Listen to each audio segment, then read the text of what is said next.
Liza Soberano, bin isto si OG Diaz, malaki pala kinita ni OG Diaz kay Liza?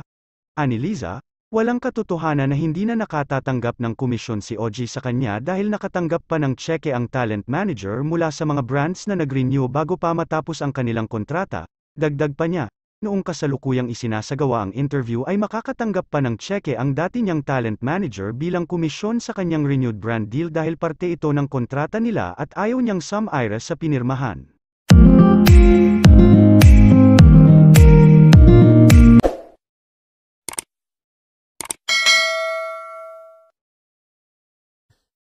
Ogie Diaz. Meron pong bagong interview to si Liza Soberano. Ito po mga hinanakit niya, no?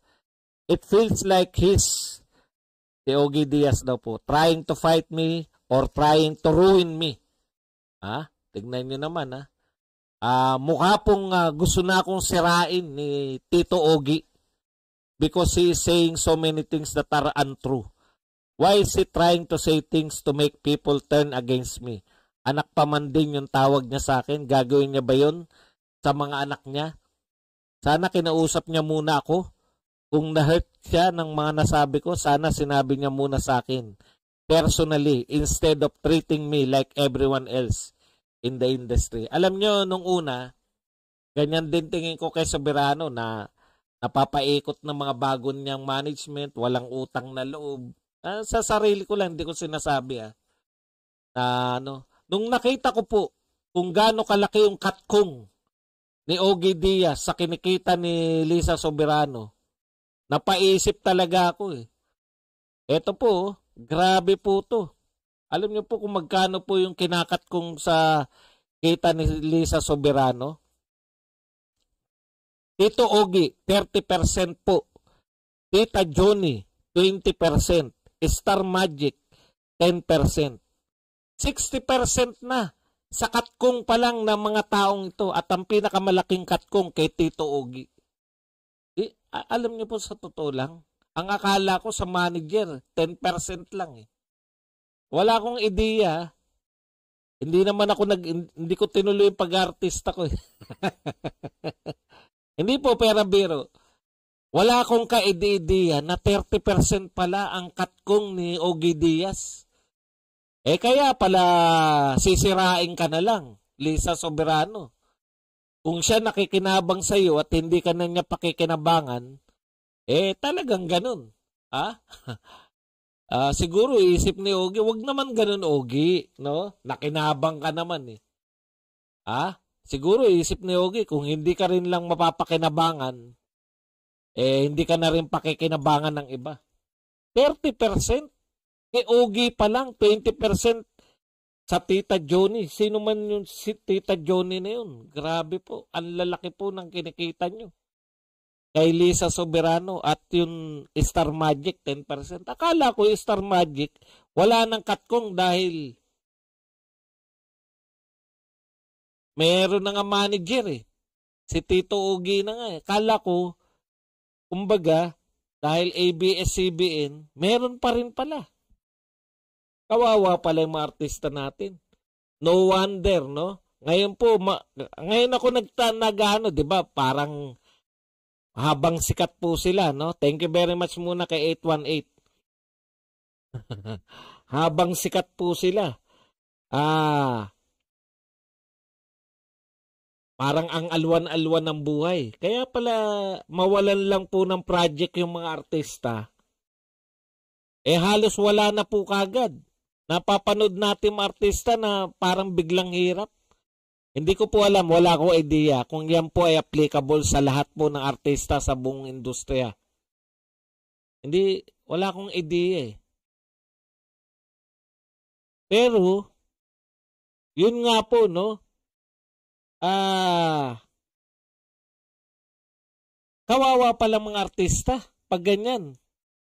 Hindi lang siguro nagsisikibo. 30% kuha ng manager. May 10% pa Star Magic.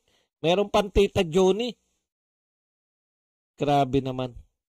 Mas malaki pa po ang kinatkong kaysa sa tunay na kita ng artista. Hindi ko po maunawaan kung paano po nangyari. Okay na ako walang manager.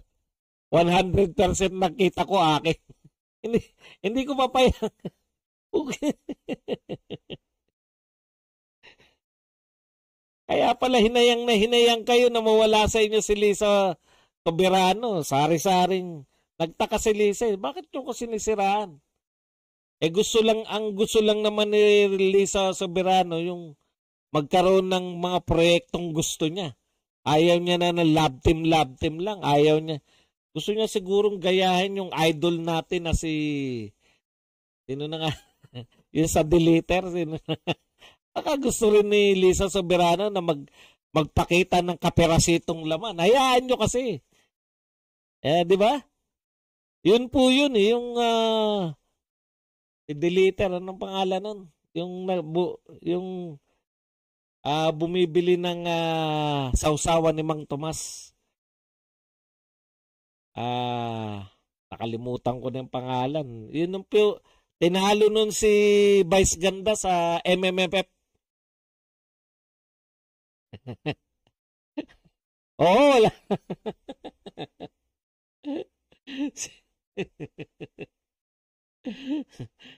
Hindi ko po makuha talaga na ganun pala 30% pala na din. Ha? 'Di ba?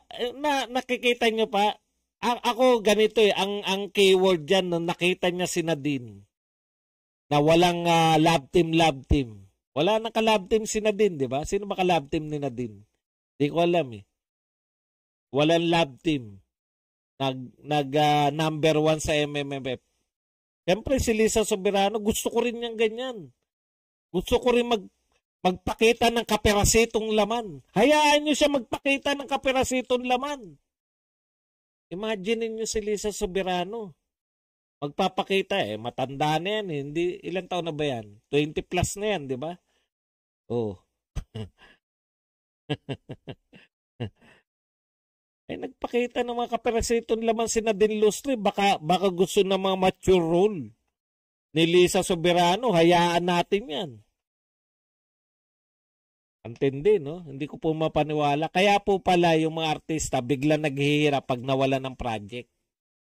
Wala po talaga maiipon eh. Pwera pa po yun. Kinakailangan po nilang bumili ng kotse. Kinakailangan nila nakatira sila at least. At least kung wala silang may pupundar na sariling bahay, at least nakatira sila sa kondo. Hindi po basta-basta kondong pang mahirap. Kaya pala, no, 60-40. Grabe, 40% na lang matitira sa'yo. Tataksan ka pa. Nagbabayad pa siya ng tax.